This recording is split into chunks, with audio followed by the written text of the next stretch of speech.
പ്രിയപ്പെട്ട ഉദ്യോഗാർത്ഥികളെ, 1000ഓളം ഒഴിവുകളുമായി KSEB-യിലേക്കുള്ള electricity worker notification ഇതാ എത്തിയിരിക്കുകയാണ്. PSC പറഞ്ഞതുപോലെ തന്നെ നേരത്തെ തന്നെ നമ്മൾ വീഡിയോകളൊക്കെ ചെയ്തിട്ടുണ്ടായിരുന്നു. നേരത്തെ തന്നെ PSC-യുടെ യോഗ തീരുമാനങ്ങളിൽ വന്നിട്ടുണ്ടായിരുന്നു. 1000ഓളം ഒഴിവുകളുമായി വിവിധ ജില്ലകളിലായിട്ടുള്ള നോട്ടിഫിക്കേഷൻ KSEB-യിലേക്കുള്ള ഇലക്ട്രിസിറ്റി വർക്കർ നോട്ടിഫിക്കേഷൻ ഇതാ വന്നിരിക്കുകയാണ്. വലിയ ഓപ്പർച്യൂണിറ്റിയാണ്. നോട്ടിഫിക്കേഷനിൽ തന്നെ ഇത്രയധികം ഒഴിവുകൾ ഓരോ ജില്ലയിലും റിപ്പോർട്ട് ചെയ്യപ്പെട്ടിട്ടുണ്ട്. അതുകൊണ്ട് തന്നെ ഇതിനേക്കാളും ഒക്കെ കൂടും ഒഴിവുകൾ എന്നുള്ള കാര്യത്തിൽ സംശയമില്ല. സർക്കാർ ജോലിയിൽ എത്താനായിട്ട് മികച്ച ഒരു ഓപ്പർച്യൂണിറ്റി തന്നെയാണ്. ആർക്കൊക്കെയാണ് ഇതിന് അപേക്ഷിക്കാൻ അവസരം, ഫിസിക്കൽ ഫിറ്റ്നസ് എത്രയാണ് എന്നുള്ള കാര്യങ്ങളൊക്കെ നമുക്ക് ഈ വീഡിയോയിൽ ഡിസ്കസ് ചെയ്യാം. കാറ്റഗറി നമ്പർ 21/2026 എന്നുള്ള നോട്ടിഫിക്കേഷനിലാണ് വന്നിട്ടുള്ളത്. PSC ഇപ്പോൾ ആക്ടിവേറ്റഡ് ആണ്. നിശ്ചിത യോഗ്യതയുള്ള ഉദ്യോഗാർത്ഥികൾക്ക് PSC-യുടെ പ്രൊഫൈലിൽ പോയിട്ട് നിങ്ങൾക്ക് അപ്ലൈ ചെയ്യാം. ലാസ്റ്റ് ഡേറ്റ് 3/6, അതായത് ജൂൺ 3 വരെ മാത്രമേ നിങ്ങൾക്ക് അപ്ലൈ ചെയ്യാൻ പറ്റുള്ളൂ എന്നുള്ള കാര്യം ശ്രദ്ധിക്കുക. കേരള സ്റ്റേറ്റ് ഇലക്ട്രിസിറ്റി ബോർഡ് അഥവാ KSEB-യിലേക്കാണ് നിയമനം വരുന്നത്. ഇലക്ട്രിസിറ്റി വർക്കർ എന്നുള്ളതാണ് തസ്തികയുടെ പേര്. നേരത്തെ മസ്ദൂർ എന്നൊക്കെ പറയുന്നുണ്ടായിരുന്നു, പക്ഷേ ഇലക്ട്രിസിറ്റി വർക്കർ എന്ന് മാത്രമാണ് ഇത്തവണ ഈ നെയിം ഓഫ് ദ പോസ്റ്റ് ആയിട്ട് കൊടുത്തിട്ടുള്ളത്. ഇതിന്റെ സ്കെയിൽ ഓഫ് പേ ശ്രദ്ധിക്കുക. 24,400 മുതൽ 43,600 വരെയുള്ള മികച്ച ഒരു സ്കെയിൽ ഓഫ് പേ തന്നെയാണ് ഇതിനുള്ളത്. ഡിസ്ട്രിക്ട് വൈസ് നിയമനമാണ്, അത് പ്രത്യേകം ശ്രദ്ധിക്കുക. സ്റ്റേറ്റ് വൈഡ് അല്ല, ജില്ലാ തലത്തിലുള്ള നിയമനമാണ്. അപ്പൊ നിങ്ങൾ അപ്ലൈ ചെയ്യുമ്പോൾ നിങ്ങളുടെ ഡിസ്ട്രിക്ട് വൈസ് നോട്ടിഫിക്കേഷനുകളുടെ കൂട്ടത്തിൽ നോക്കുമ്പോൾ നിങ്ങളുടെ പ്രൊഫൈലിൽ ചെന്നിട്ട് ഡിസ്ട്രിക്ട് വൈസ് നോട്ടിഫിക്കേഷൻസ് എന്നുള്ളത് നോക്കിയാലേ ഇത് കാണത്തുള്ളൂ എന്നുള്ള കാര്യം ശ്രദ്ധിക്കുക. ഓരോ ജില്ലയിലുമുള്ള ഒഴിവുകൾ വളരെ വ്യക്തമായിട്ട് ഇവിടെ കൊടുത്തിട്ടുണ്ട്. 14 ജില്ലകളിലും ഒഴിവുണ്ട്. തിരുവനന്തപുരം മുതൽ കാസർഗോഡ് വരെയുള്ള ജില്ലകളിൽ ഒഴിവുണ്ട്. നമുക്ക് നോക്കാം. തിരുവനന്തപുരത്ത് 101 ഒഴിവുകൾ, കൊല്ലത്ത് 49, പത്തനംതിട്ടയിൽ 24, ഏറ്റവും കുറവ് പത്തനംതിട്ടയിലാണ് 24 ഒഴിവുകൾ, ആലപ്പുഴയിൽ 70 ഒഴിവുകൾ, കോട്ടയത്ത് 64 വേക്കൻസികൾ ഉണ്ട്, ഇടുക്കിയിൽ 96 വേക്കൻസി ഉണ്ട്, എറണാകുളത്താണ് ഏറ്റവും കൂടുതൽ വേക്കൻസി 139 വേക്കൻസി ഉണ്ട്, തൃശ്ശൂരിൽ 62 വേക്കൻസി ഉണ്ട്, പാലക്കാട് 68, മലപ്പുറം 64, കോഴിക്കോട് 117 വേക്കൻസി, വയനാട് 26 വേക്കൻസി, കണ്ണൂർ 73, കാസർഗോഡ് 32. അങ്ങനെ എല്ലാ ജില്ലകളിലും കൂടെ ചേർത്ത് 985 വേക്കൻസികളാണ് KSEB ഇലക്ട്രിസിറ്റി വർക്കറിനുള്ളത്. അതാണ് പറഞ്ഞത്, 1000ഓളം വേക്കൻസികൾ ഉണ്ട്. നല്ലൊരു ചാൻസ് ആണ് എന്നുള്ള കാര്യം മറക്കരുത്. മെയിൽ ആൻഡ് ഫീമെയിൽ രണ്ട് കൂട്ടർക്കും അപ്ലൈ ചെയ്യാൻ പറ്റും. ആൺകുട്ടികൾക്കും പെൺകുട്ടികൾക്കും ഈ പരീക്ഷയ്ക്ക് വേണ്ടിയിട്ട് അപ്ലൈ ചെയ്യാൻ പറ്റും എന്നുള്ള കാര്യം പ്രത്യേകം ശ്രദ്ധിക്കുക. ഇനി എന്താണ് ഇതിന്റെ മറ്റ് കണ്ടീഷൻസ് എന്ന് പറഞ്ഞാൽ, ഓരോ ജില്ലകളിലേക്കുമുള്ള റാങ്ക് ലിസ്റ്റ് ഒക്കെ വരും. വേക്കൻസി അതനുസരിച്ചുള്ള നിയമനങ്ങൾ നടക്കും. അത് കൂടാതെ എന്താണെന്ന് ചോദിച്ചു കഴിഞ്ഞാൽ ചില കണ്ടീഷൻസ് ഇവിടെ നോട്ടിഫിക്കേഷനിൽ പറയുന്നുണ്ട്.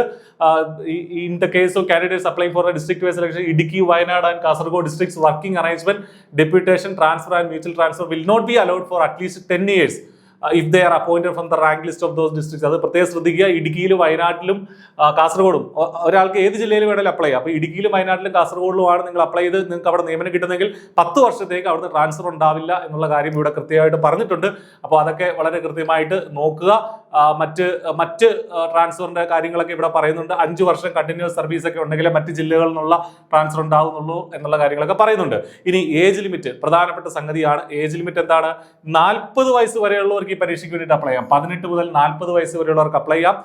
അവിടെ കറക്റ്റ് ആയിട്ട് ഡേറ്റ് ഓഫ് ബർത്ത് 2/1/1986 ശേഷം മുതൽ 1/1/2008 ഈ 2 ഡേറ്റ്സ് ഇൻക്ലൂഡ് ആണ്. ഇതിനിടയ്ക്ക് ജനിച്ചവർക്ക് അപ്ലൈ ചെയ്യാം. SC ST ആണെങ്കിലും OBC ആണെങ്കിലും അതനുസരിച്ച് നിങ്ങൾക്ക് ഏജ് റിലാക്സേഷൻ കിട്ടും.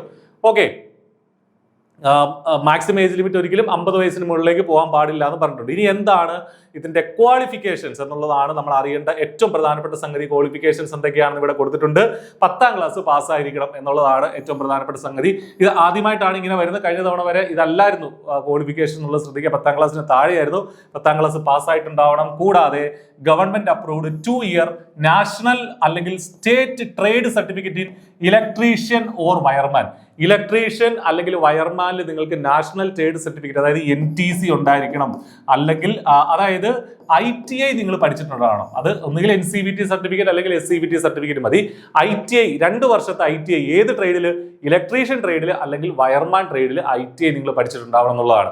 അപ്പൊ ഇതിൽ നിന്ന് തന്നെ നമുക്ക് മനസ്സിലാക്കാം ഇതിന്റെ സിലബസ്, പരീക്ഷയുടെ സിലബസ് എന്ന് പറയുന്നത് ഇതുമായി ബന്ധപ്പെട്ട സിലബസ് ആയിരിക്കും. ജനറൽ പോർഷനൊക്കെ വരാനുള്ള സാധ്യത കുറവാണ്. ഓൾറെഡി പറയട്ടെ, I+ന്റെ ക്ലാസ്സുകൾ ഓൾറെഡി തുടങ്ങിക്കഴിഞ്ഞു. നിങ്ങൾക്ക് ഇതേ ചാനൽ തന്നെ നോക്കിയാലും മസ്ദൂറിന്റെ കുറെ വീഡിയോസ് കാണാം.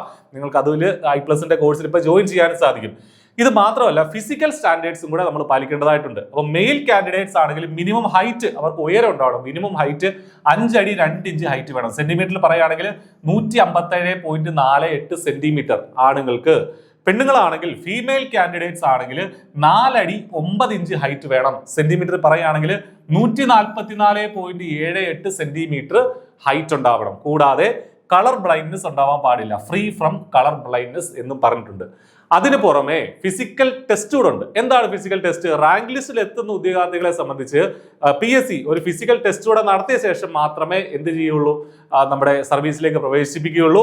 അത് എന്താണ് ടെസ്റ്റ് എന്ന് വെച്ചാൽ പോൾ ക്ലൈംബിംഗ് സ്കിൽ, അതായത് എന്താണ്, പോസ്റ്റിൽ കയറാനുള്ള, ഇലക്ട്രിക് പോസ്റ്റിൽ കയറാനുള്ള സ്കിൽ ഉണ്ടാവണം എന്നുള്ളതാണ്. അത് എന്താണ് അതിന്റെ ഒരു കണ്ടീഷൻ എന്ന് വെച്ചാൽ candidates must be able to ascend and descend 9 meter electric pole within a time limit of 8 minutes. അതായത് 8 മിനിറ്റ് കൊണ്ട് നിങ്ങൾ 9 മീറ്റർ ഉയരമുള്ള, 9 മീറ്റർ എന്ന് പറഞ്ഞാൽ ശ്രദ്ധിക്കുക എത്ര വരും, ഏകദേശം ഒരു 1.5 മുറിയുടെ, നമ്മൾ ഈ നിൽക്കുന്ന മുറിയെ നോക്കുക, ഒരു 1.5 മുറിയുടെ ഹൈറ്റ് വരും.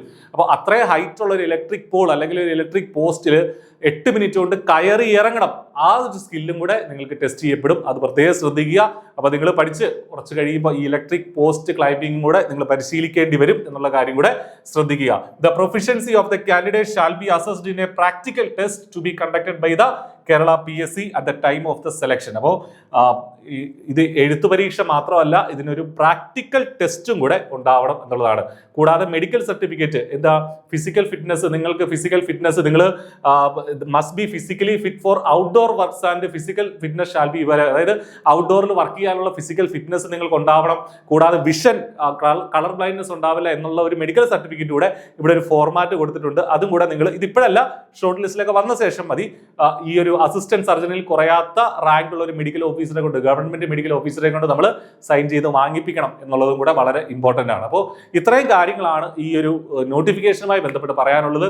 ഈ യോഗ്യതയുള്ള ഉദ്യോഗാർത്ഥികൾ, അതായത് IT യോഗ്യതയുണ്ട്, കൂടാതെ ഹൈറ്റ് ഇത്രയുണ്ട് എന്നൊക്കെ ഫിസിക്കലി ഫിറ്റ് ആയിട്ടുള്ള ഉദ്യോഗാർത്ഥികൾ ഉറപ്പായിട്ടും അപ്ലൈ ചെയ്യുക. നല്ലൊരു ചാൻസ് ആണ്, ഒരു ഗോൾഡൻ ചാൻസ് ആണ് സർക്കാർ ജോലിയിലേക്ക് പ്രവേശിക്കാനായിട്ട്. അപ്പോൾ നിങ്ങൾക്ക് അതിനാകട്ടെ എന്ന് ആശംസിക്കുന്നു. കോഴ്സിന് നിങ്ങൾക്ക് ആവശ്യമുണ്ടെങ്കിൽ ഉറപ്പായിട്ടും i+നൊപ്പം ജോയിൻ ചെയ്യുക.